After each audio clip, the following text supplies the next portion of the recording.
जोहार, मैं हूं आयुष कुमार और आप देख रहे हैं अबुआ दिशुम अबुआ राज। बड़ी खबर से शुरुआत करेंगे।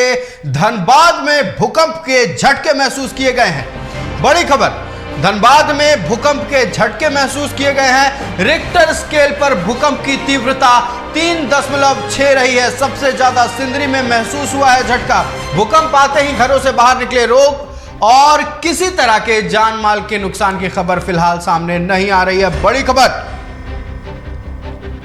धनबाद में भूकंप के झटके महसूस किए गए हैं। रिक्टर स्केल पर भूकंप की तीव्रता 3.6 रही है। आपको बताते चले कि सबसे ज्यादा सिंदरी में महसूस हुआ है झटका। भूकंप आते ही घरों से बाहर निकले लोग और किसी तरह के जान माल के नुकसान की खबर नहीं है।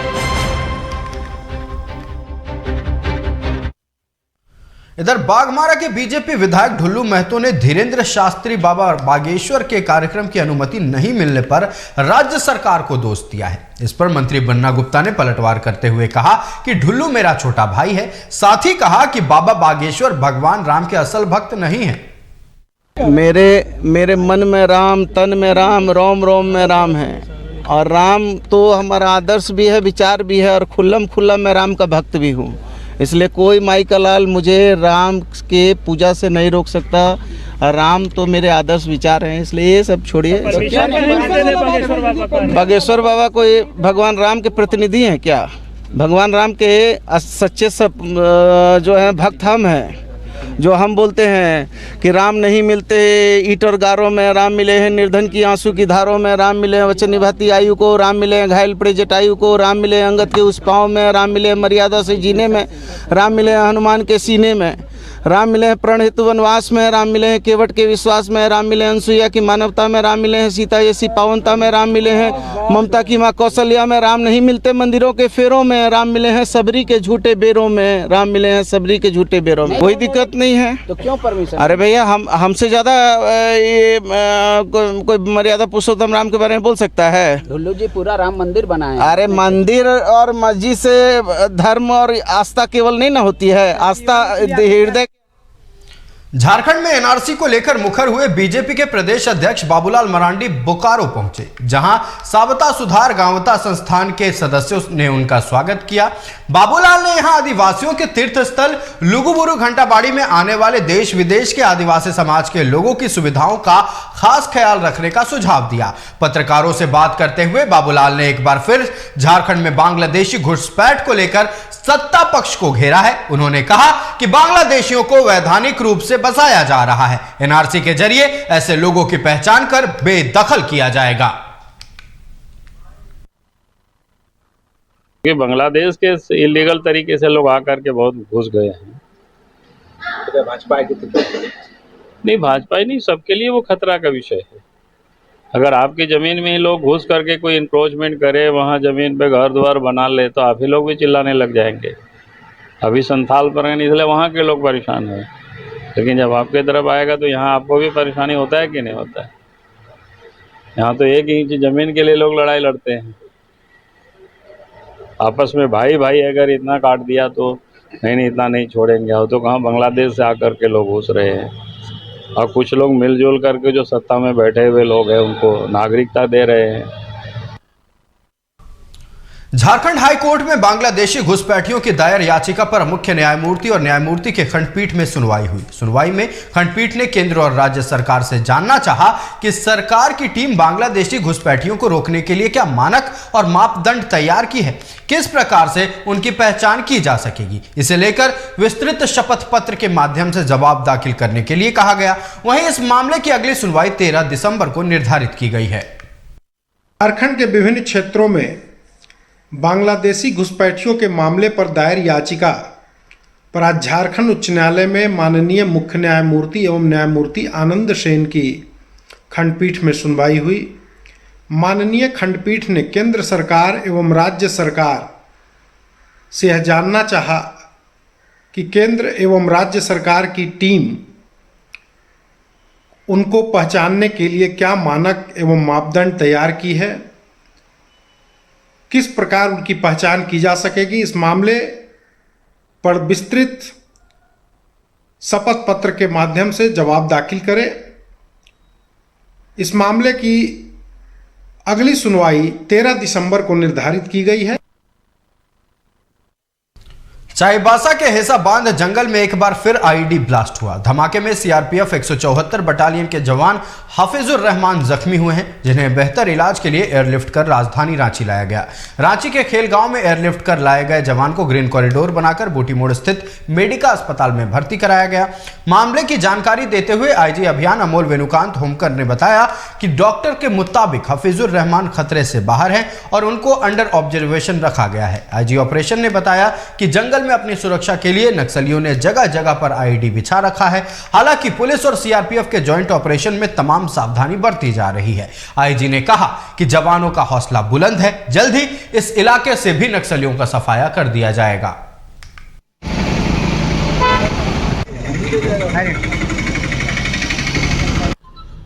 तत्काल यहाँ से हेलीकॉप्टर भेज के वहाँ से उनको रेस्क्यू करा के रांची लाया गया है और अभी वर्तमान में ये इलाजरत है।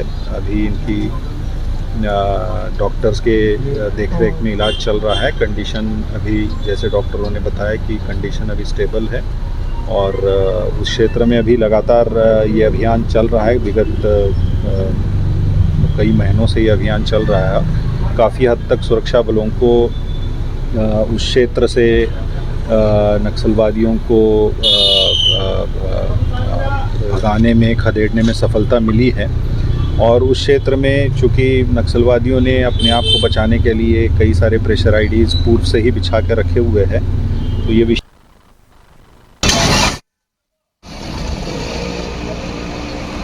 और इसी खबर पर पूरी अपडेट के साथ हमारे सहयोगी मुर्शिद फोन लाइन पर बने हुए। मुर्शिद, चाईबासा में आईईडी ब्लास्ट हुआ, इसमें सीआरपीएफ के एक जवान जख्मी हुए, इन्हें एयरलिफ्ट कर रांची लाया गया। रांची के खेलगांव से ग्रीन कॉरिडोर बनाते हुए उन्हें रांची के मेडिका अस्पताल में भर्ती कराया गया। फिलहाल इलाजरत जवान की स्थिति कैसी है, डॉक्टर्स का क्या कहना है? देखिए आयुष, आपको मैं बता दूं कि जब होमकार जब आईजी वहां पर पहुंचे थे घायल जवान से मिलने के लिए, तो डॉक्टर की टीम पहले से जो एयरलिफ्ट करके लाया गया था घायल जवान को वो मेडिका अस्पताल में, तो उस टाइम डॉक्टर तैनात थे और तैनात के तहत जैसे घायल जवान आया मेडिका वैसे ये ऑपरेशन थिएटर में ले गया। उसके बाद वो सारे उनको जांच किया गया। जांच करने के बाद खतरे से बाहर बताया गया। हालांकि अभी तक बताया जाए तो अभी खतरे से बाहर है घायल जवान। जी आयुष जी, आपका तमाम जानकारी के लिए बहुत बहुत धन्यवाद मुर्शिद। जैसा कि हमारे सहयोगी मुर्शिद ने बताया कि अब चिंता की कोई बात नहीं है, घायल जवान खतरे के बाहर हैं, उन्हें अंडर ऑब्जर्वेशन रखा गया है। हालांकि आईजी अभियान एवी होमकर ने बताया कि फिलहाल चप्पे चप्पे पर चाईबासा में सुरक्षा बल की तैनाती की गई है। बहुत जल्द चाईबासा से नक्सलियों को खदेड़ दिया जाएगा।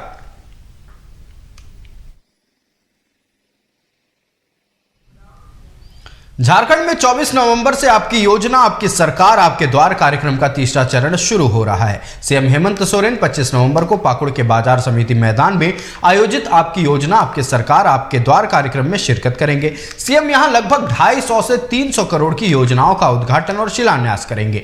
डीसी मृत्युंजय कुमार बर्णवाल ने सूचना भवन में आयोजित प्रेस कॉन्फ्रेंस में बताया कि मुख्यमंत्री 24 नवंबर की शाम ही पाकुड़ पहुंच जाएंगे। उन्होंने कहा कि सीएम के कार्यक्रम की सारी तैयारियां पूरी कर ली गई हैं।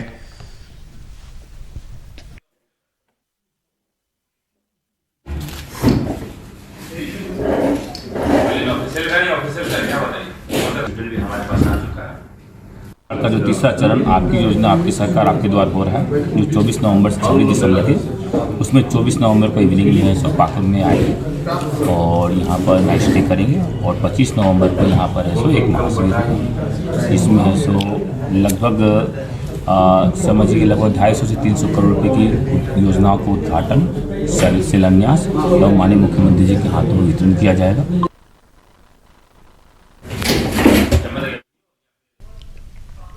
और इसी खबर पर पूरी जानकारी के साथ हमारे सहयोगी सुबल फोन लाइन पर बने हुए हैं।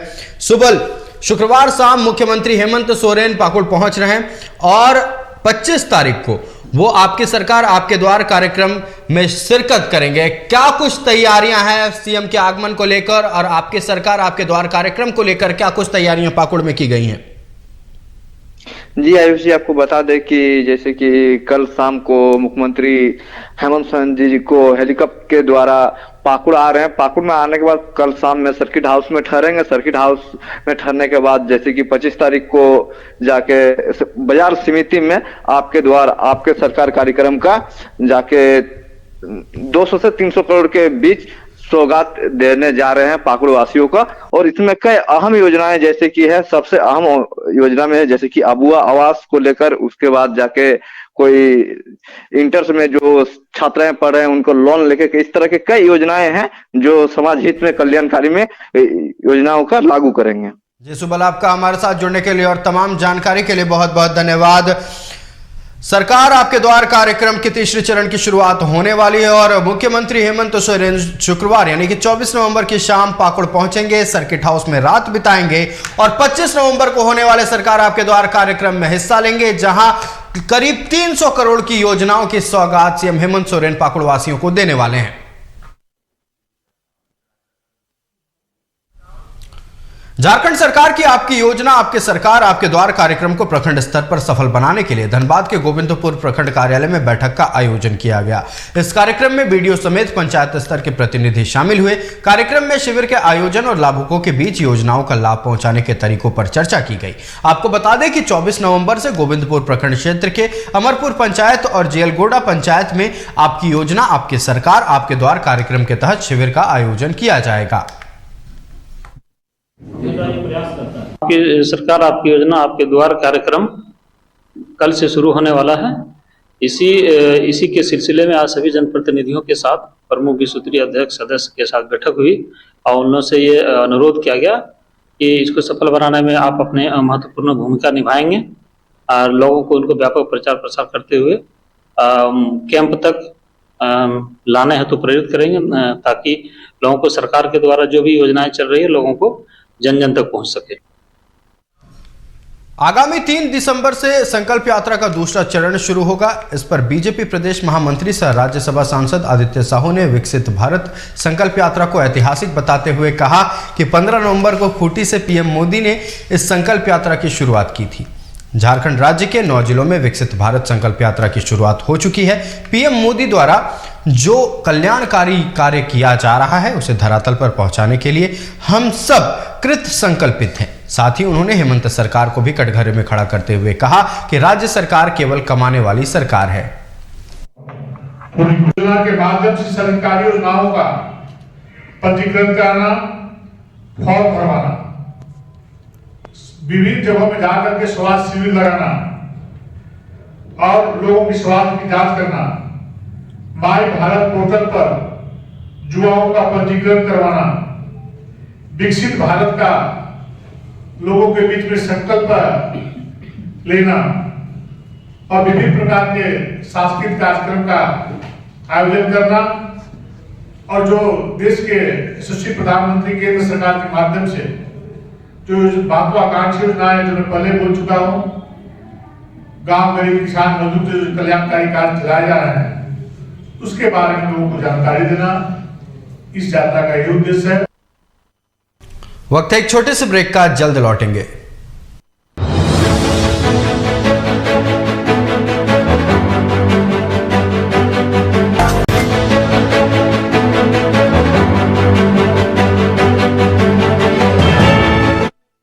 ब्रेक के बाद एक बार फिर सभी का स्वागत है। राजधानी रांची के काके थाना क्षेत्र में गुप्त सूचना के आधार पर उत्पाद विभाग ने बड़ी कार्रवाई की है। लगभग 240 पेटी देशी शराब के साथ एक व्यक्ति को गिरफ्तार किया गया है। वहीं गिरफ्तार आरोपी से उत्पाद विभाग की टीम पूछताछ कर रही है और आगे की कार्रवाई में जुट गई है।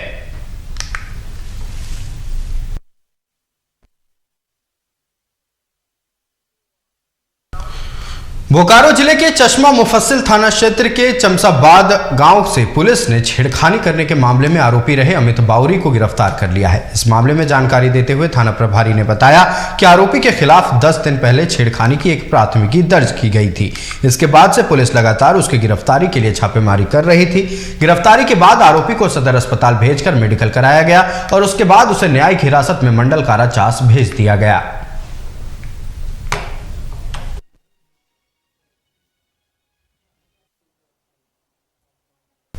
रांची में झारखंड के दफादार चौकीदार की ओर से राजभवन के समक्ष अनिश्चितकालीन धरना प्रदर्शन किया गया। इस धरना में बड़ी संख्या में चौकीदार अपनी मांगों को लेकर प्रदर्शन करते नजर आए।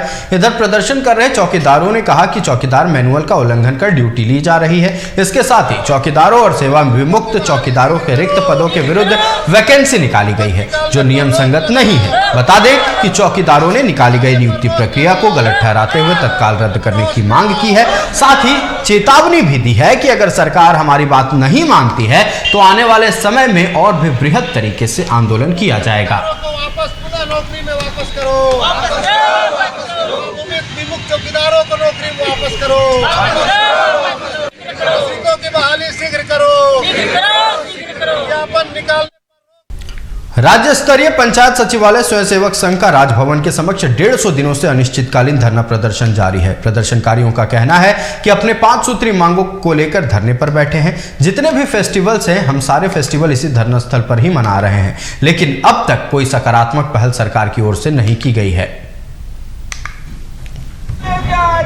ब्यूरोक्रेट्स जो है, प्रशासनिक अधिकारी, वो कहीं ना कहीं जो है माननीय मुख्यमंत्री जी को गलत चीज को बता रहे हैं, उनको गलत समझाया जा रहा है। इसी के लिए माननीय मुख्यमंत्री जी इतना विलम्ब कर रहे हैं। मैं यही कहूंगा, माननीय मुख्यमंत्री जी से भी निवेदन करूंगा कि हमारी जो मुख्य 5 सूत्री मांग है, पहला ही मांग है माननीय मुख्यमंत्री से 10 सदस्यीय प्रतिनिधि मंडल की वार्ता, और हमारी दूसरी मांग है कि पंचायत सचिवालय स्वयंसेवक को एक उचित मानदेय लागू किया जाए, और हमारी तीसरी नाम है कि पंचायत सचिवालय स्वयंसेवक जो नाम है उस नाम को बदलकर पंचायत सहायक किया जाए। हमारा चौथा मांग है कि आजसू छात्र संघ ने विनोद बिहारी महतो कोयलांचल विश्वविद्यालय के समक्ष 6 सूत्री मांगों को लेकर अनिश्चितकालीन भूख हड़ताल पर बैठ गए हैं।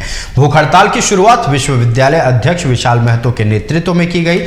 धरने में आजसू जिला अध्यक्ष मंटू महतो ने पहुंचकर सभी आंदोलनकारियों का स्वागत कर माला पहनाकर किया है। देखिए, हम लोग विश्वविद्यालय में हम लोग धरना दिए, महाधरना दिए, राजभवन में भी हम लोग महाधरना दिए। उसके बाद हम लोग कई आंदोलन गए, जनप्रतिनिधियों के पास भी गए। हम लोगों ने सबका सहयोग मांगा। सबको पत्राचार करने के बावजूद में हम लोग को सब जगह से सकारात्मक आश्वासन नहीं मिला कि कई जो मामले हैं जो पीछे के, उन्होंने कहा इस सत्र से चालू हो जाएगा। पिछले सत्र में ही कहा था, लेकिन इस सत्र का भी समय अब रहा नहीं। एडमिशन प्रक्रिया भी चल ही रही है।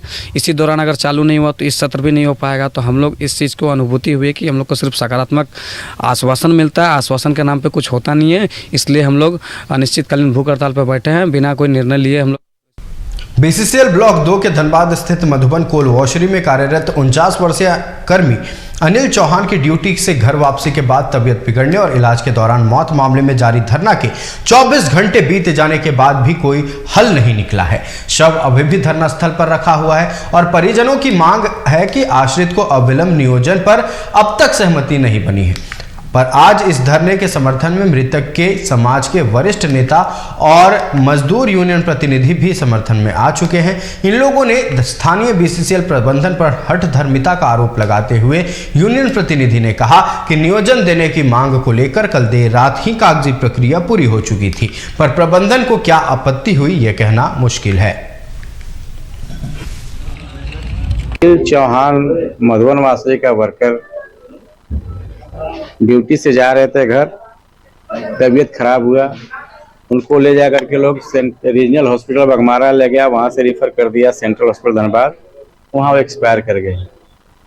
इस एरिया में ये प्रोसेस रहा, प्रैक्टिकल रहा है कि तबीयत खराब होने पर प्रोविजनल अपॉइंटमेंट दिया जाता है। स्पॉट पर पहुँचिए और क्या नाम है, अपॉइंटमेंट इशू होगा, और स्पॉट पर आने के बाद फिर कौन क्या किस सज्जन है क्या उसमें कमी बेसी था, रोक दिया गया और अभी तक वो अपॉइंटमेंट लेटर रुका हुआ है। डेड बॉडी इसलिए रखा हुआ है कि प्रबंधन की हठधर्मिता और मजदूर विरोधी नीति के तहत ये सारा तमाशा हो रहा है। झारखंड में सर्वाइकल कैंसर उन्मूलन के लिए बने झारखंड मॉडल ने अहम कामयाबी दर्ज की है। अभियान के तहत 2,70,000 महिलाओं की स्क्रीनिंग का लक्ष्य रखा गया था, लेकिन लक्ष्य से ज्यादा 2,78,000 महिलाओं की स्क्रीनिंग हो चुकी है। 2021 से अब तक 964 महिलाएं प्रदेश में सर्वाइकल कैंसर से ग्रसित मिली हैं। आईएमए महिला विंग के सहयोग से स्वास्थ्य विभाग स्क्रीनिंग के साथ साथ इलाज और जागरूकता पर खास फोकस रहा है। देखिए इस रिपोर्ट में। सर्वाइकल कैंसर उन्मूलन को लेकर शुरू किए झारखंड मॉडल ने लक्ष्य से कहीं ज्यादा 2,78,000 प्रजनन क्षमता वाली महिलाओं की स्क्रीनिंग कर बड़ी कामयाबी दर्ज की है। गुरुवार को इसी झारखंड मॉडल के तहत सर्वाइकल कैंसर उन्मूलन अभियान की बैठक हुई, जहां आईएमए की महिला विंग की अध्यक्ष डॉक्टर भारती कश्यप ने स्वास्थ्य सचिव अरुण सिंह को झारखंड मॉडल को मिली बड़ी कामयाबी का जिला दर जिला प्रेजेंटेशन दिया। इसकी मदद से 2,78,000 से अधिक प्रजनन क्षमता वाली ऐसी महिलाओं की स्क्रीनिंग पूरे राज्य में संभव हो पाई है, जिन्हें सर्वाइकल कैंसर के लक्षण हैं या जो सर्वाइकल कैंसर के लिए हाई रिस्क कैटेगरी में आती हैं।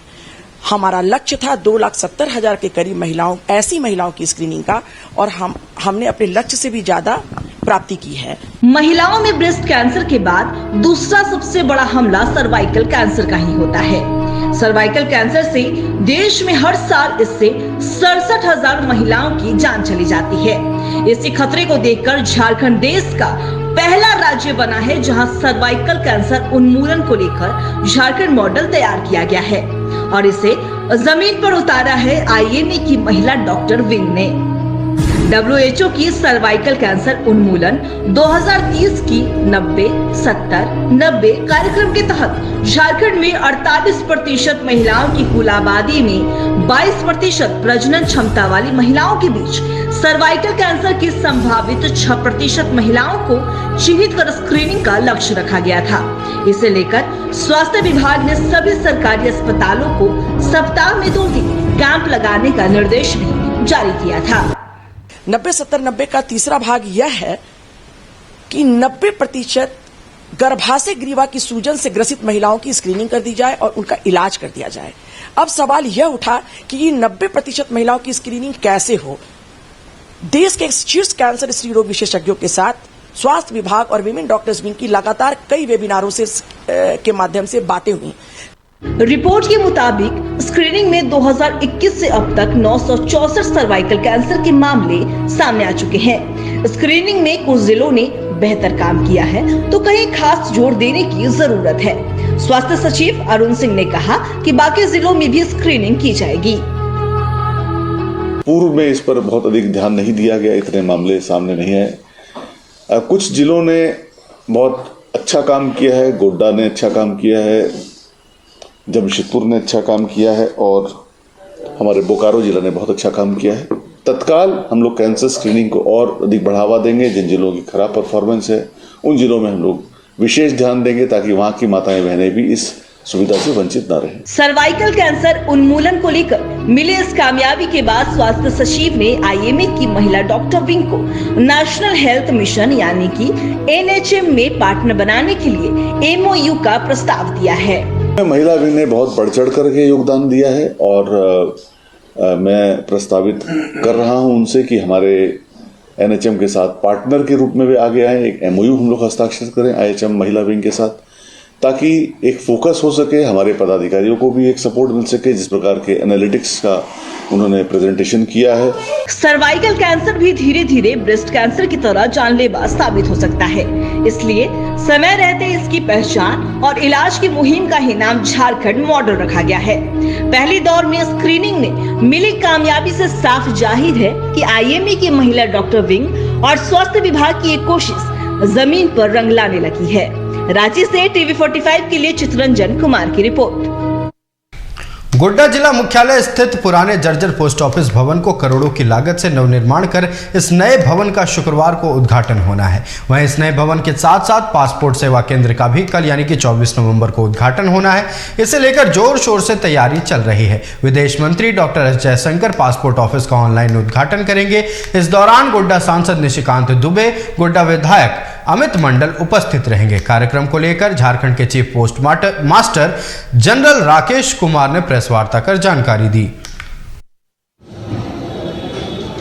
कल 2 प्रोग्राम रखा गया। एक गोड्डा MDG मुख्य डाकघर के भवन का उद्घाटन जो श्री निशिकांत दुबे और अमित मंडल माननीय विधायक इसका उद्घाटन करेंगे। ये प्रोग्राम 1:45 से लेकर के 3 बजे तक प्लान आउट किया गया।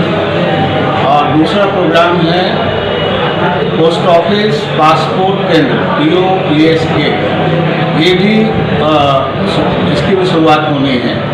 तो इसका दूसरे प्रोग्राम में 3:30 बजे से प्रोग्राम है जिसमें कि रीजनल पासपोर्ट ऑफिसर। फिलहाल इस बुलेटिन में इतना ही। देश दुनिया और राज्य की तमाम खबरों के लिए देखते रहिए अबुआ दिशुम, अबुआ राज और TV 45। जोहार।